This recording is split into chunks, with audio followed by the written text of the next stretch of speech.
Okay, so now on from the Dragonfly Doji,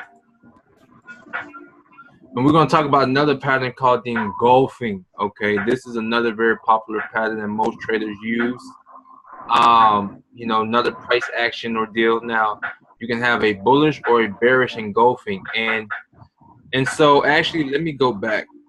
Okay, because there's one thing I want to point out to you guys that's very important as well. This is like a big time thing that I think you guys should know. Okay, so when it comes to the evening and morning star, let's start with the evening and morning star, right?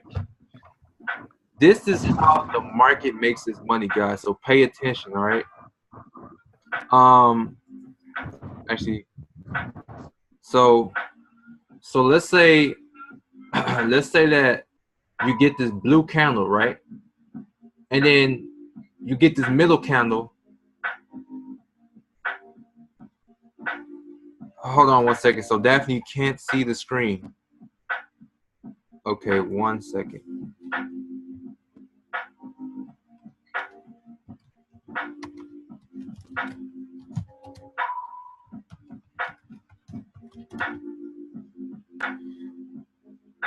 Seems like we're having trouble with the screens. 1 second.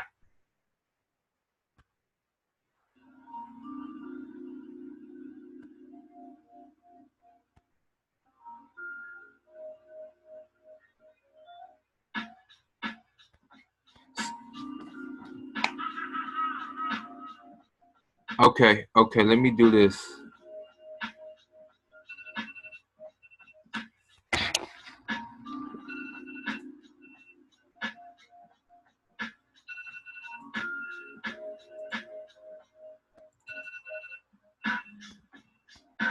Okay, can you see it now, Daphne?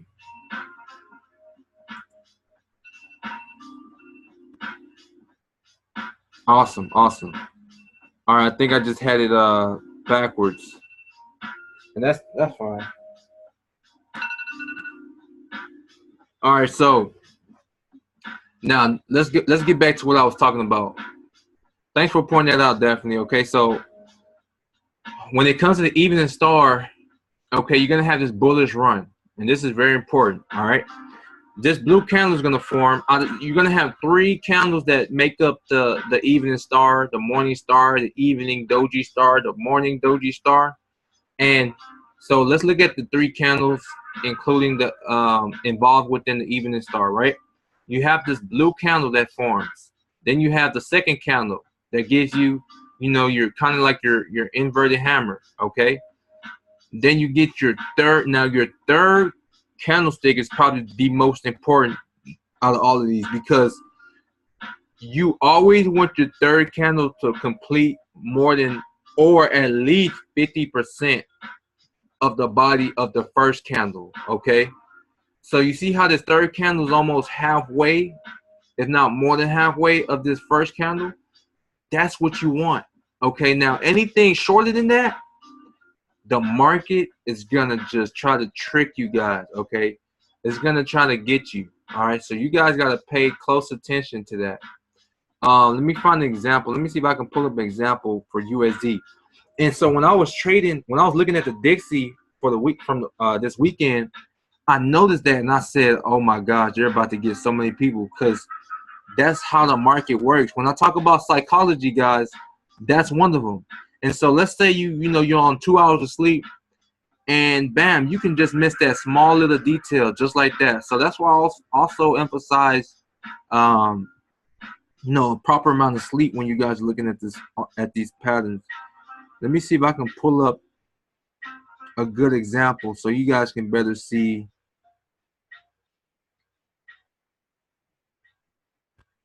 So you guys can better see what I mean. Okay, so let's do this.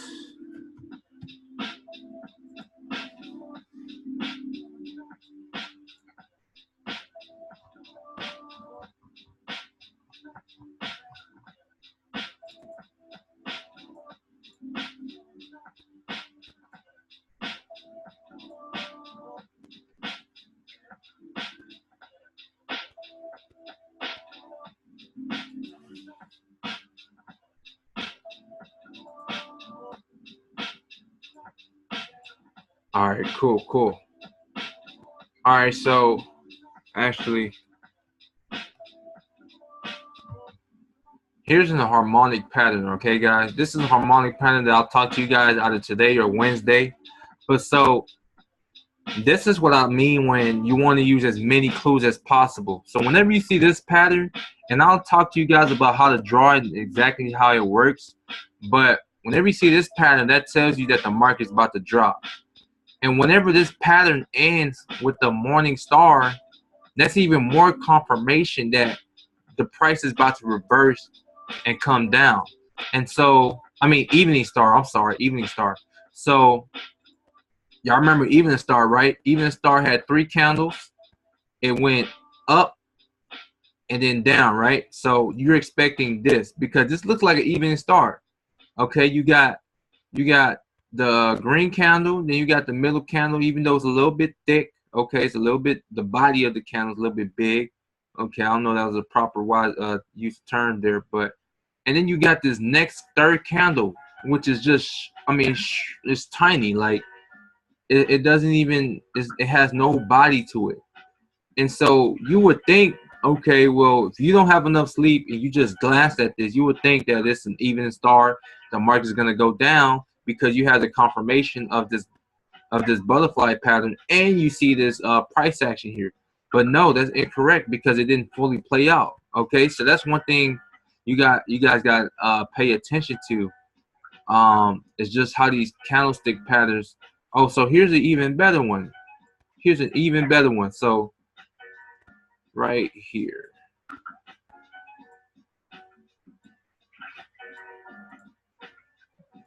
And guys, don't worry, I'll go over how to use trading views tools and all that stuff later on. But for now, let's just focus on this. So bam, look at that. That looks like an evening star, and it's pretty close. I'm not gonna lie. It's pretty close because the evening star has the green candle, the middle candle, and then the red candle, the bearish candle.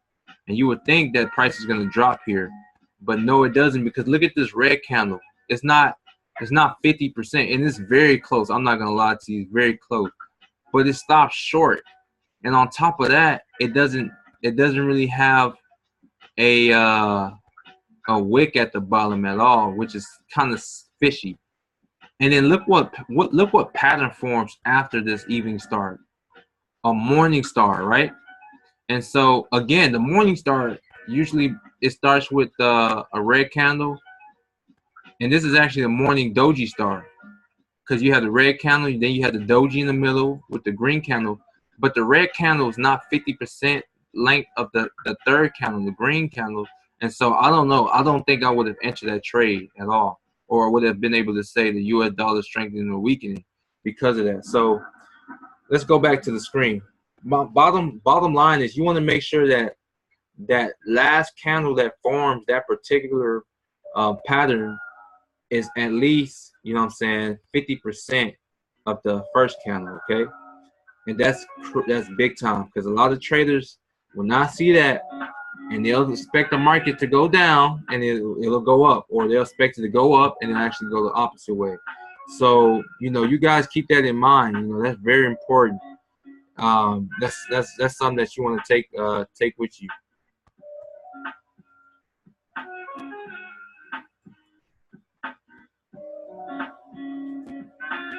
All right, cool. So let's go back to the engulfing. Now the engulfing is pretty straightforward. You're just gonna have, your candlestick patterns.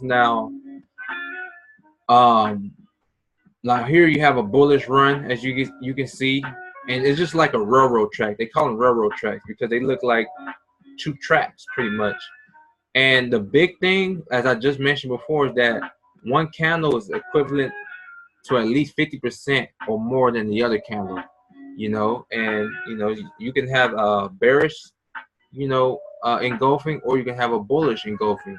And the bearish engulfing just means that the market is now going down and it's time to sell. A bullish engulfing just pretty much saying that, okay, it's time to buy. The market is about to reverse. It's time to go for a buy. Okay. All right, so we're going to talk about trading channels in the market. Okay, so there's a couple different channels you have in the market. You have an uptrend, downtrend, and what you call consolidation. And we're going to talk about the uptrend first. So now, one thing to always bear in mind is that the market doesn't always go up. You know, there's always retraces. But in order to see whether or not we're in the uptrend, you got to look at the overall pattern. You got to see where is market going overall. Okay, so another thing you want to remember is that when drawing an uptrend, or when you're trying to draw any type of trend, you always want to remember that the 1-2 goes through rule, right? So if you're doing trend lines, okay, so these are what you call trend lines right here, and it's created a little channel, upward channel, because you see that this tunnel is, you know, we're reading from left to right. This tunnel is actually going upwards, and so in order to draw these trend lines, it has to pierce at least 2 wicks. So we got 1 wick here that's pierced. We got another wick here that it touches too. So we need at least 2 wicks to have this considered as a valid trend line. And it's the same here. So you need at this next trend line, this other trend line here, you have 2 wicks. So here's one area where the wick is pierced, and then another area right here. I mean, it's hard to kind of see, but you know, you have two wicks that has been pierced. So you know, that's what you call 1-2 go through. And as you can see, price, you know, it comes down to one of the trend lines, then it bounces up, and then it comes back down, retraces, then it bounces up, retraces, bounces up, retraces, bounces up, and retrace, and then it bounces up again. So that's what you call an upward trend, because even though it's going down, you know, it's still continually progressing upwards. And so as you guys can see, I have the abbreviations HH and HL. And so whenever we talk about an uptrend, the big thing you want to notice is that the price is always creating higher highs and higher lows. Okay, so here you have your first low, price goes up, creates a higher high, comes down and creates a higher low. It swings back up, creates an even higher high, because this high is higher than this high in terms of price. So that's why we call it higher high. And then it creates a higher low. You call this a higher low because this low here is higher than this low. So, you know, you have a higher low. So forth and so on. Higher high, higher low, higher high, higher low. And so that's what you want to look for when you're looking at an uptrend. Let's move on to the downtrend. So the downtrend is the same thing but opposite. And so, you know, you want to use the 1-2 go through rule with your trend lines to better visualize the downtrend. And then here you have the top. I didn't get that part, but it'll say your high. Or actually, here it is. Actually, so here you have your high, and price drops and creates a lower low, and then it rises and creates a lower high. Because now look at this. This high is now lower than this last high, and then so you'll come down, create an even lower low, because this low is lower than this low. Then it'll rise, create a lower high. Then it'll drop, creating a lower low, rise, and this is a small rise, but it's a rise, creating a lower high, lower low, lower high, so forth and so on. So for most of you experienced traders, this is pretty, you know, monotonous to you guys, but I really want to engrave this into you guys' mind about these uptrends, downtrends, and then also consolidation, which I'm about to talk about right now.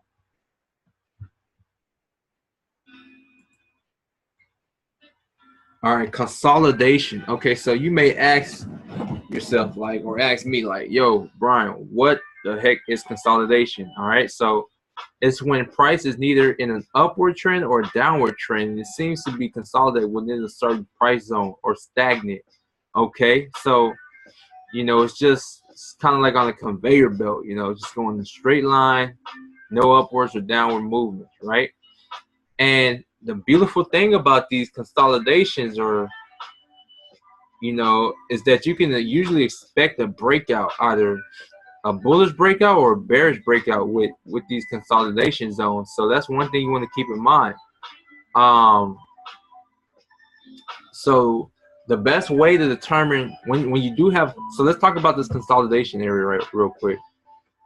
So here you have what, as we referred to earlier, you have your support.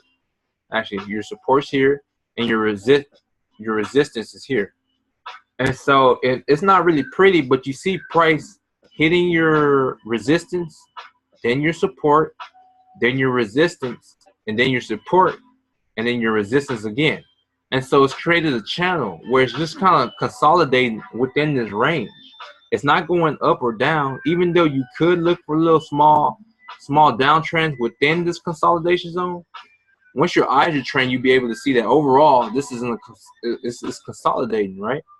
And so, you know, that's one thing to look for. And then it's the same rule with the 1-2 go through. You want to make sure that your resistance line, that trend line, resistance line is piercing at least 2 wicks. And the same thing with the support line. You want to make sure that it's piercing at least 2 wicks at the bottom. Okay, and that's how you be able to gauge, you know, whether or not we have a true consolidation zone. But you know, with consolidation, there's always an outbreak. You know what I'm saying? When I say an outbreak or a breakout, I mean price just zooms out of it.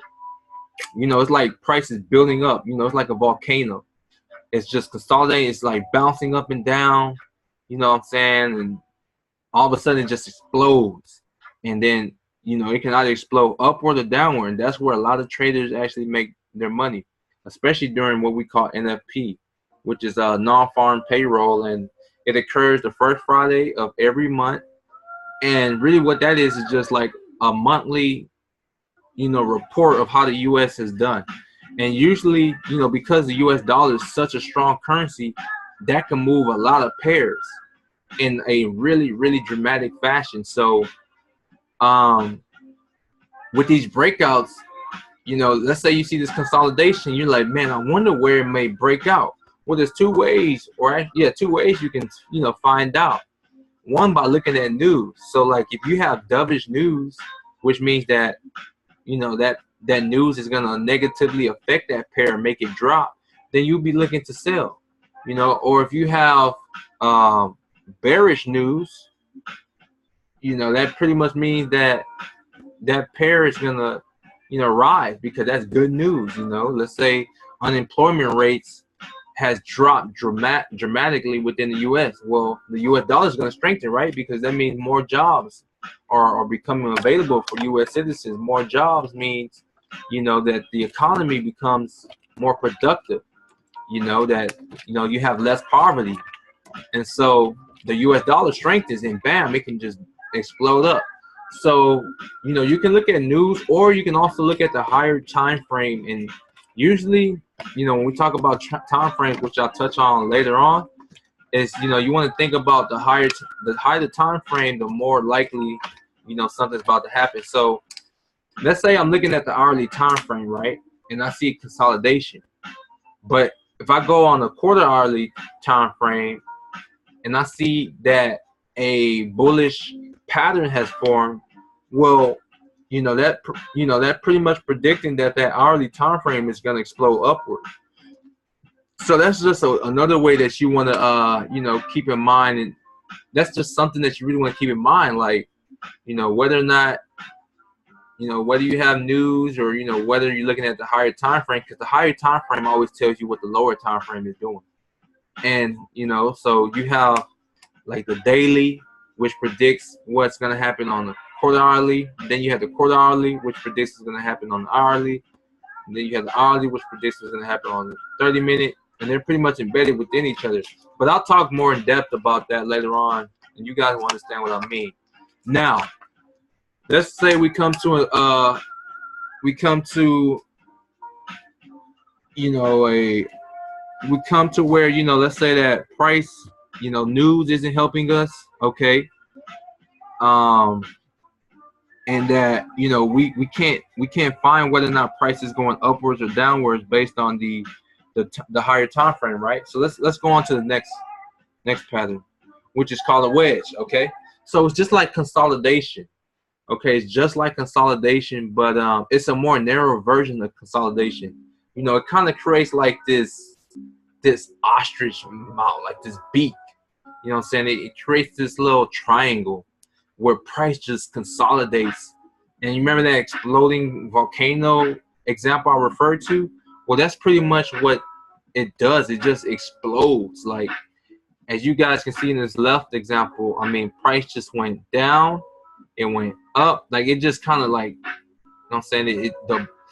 The more it gets towards the end of the triangle, the more frequency and the more liquidity that's starting to build up, and then all of a sudden just explodes. So this exploded downward. Now here we have another example to your right, right? And so so yeah, you have another example to your right, and this is even a better example, because look at this. Like, you have price just consolidating. Like, it goes up, down, up, down, up, down, up, down, and it gets smaller and smaller and smaller, and then wow, you know, it breaks out, you know, and it just goes crazy. And so, you know, there's different ways you can trade this. You know what I'm saying? You can look at news, as I mentioned before, and see ahead of time, okay, what's going to happen the moment the candle gets here. Or you can look at the higher time frame and see what that higher time frame is telling you the market is going to do.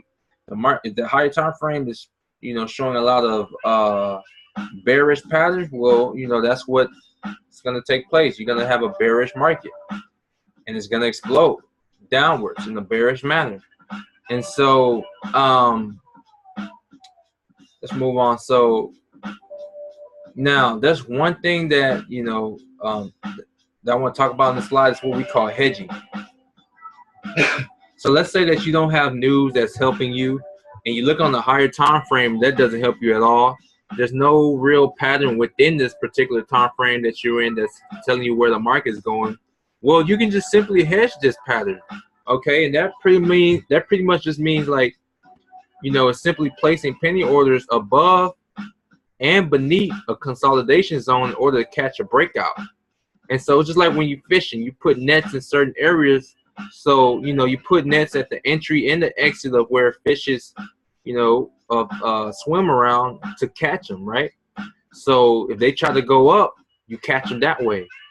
If they try to go down, you still catch them. Either way, you're going to catch them. And so let's say market drops, right? Well, if you have the pending order down here, which we'll talk about pending orders later, but if you have the pending order down here, you will catch that move and actually make profit. And your bullish pending order wouldn't be affected, but I mean, so what? You're making money because you caught the outbreak, okay? And vice versa. So if you had a pending order and the market just blew up and it caught your bullish pending order, your buy stop, what we will call it, then, you know, you'll profit that way, and, you know, it will leave your sell stop, your bearish pending order hanging, but, you know, still you'll be profiting. Now you gotta be careful with this, especially during big news event like the NFP, trade NFP. Usually what you'll see is what they call stop hunt, or like a large spike where price will catch both pending orders and, you know, drag one pending order, you know, the opposite of the other. So you got both pending orders which are kind of countering themselves, and you don't want that to happen, okay? We'll talk about that later on, about stop losses and stop hunts and stuff, but, you know, just be careful with that. But yeah, so that's pretty much, I mean, that's the getting into the meat and bones of things, and kind of diving into the pattern that you're actually able to see within the market that will allow you to trade, do a buy or a sell. That'll actually conclude the session for today. You guys get ready for Wednesday and Friday, because I got some you know, pretty good content for you guys as well that'll help you guys trade, and we'll go from there. So see you guys on Wednesday at 5:30, and hope you guys are ready to learn, and we'll go from there. All right, guys, have a good day.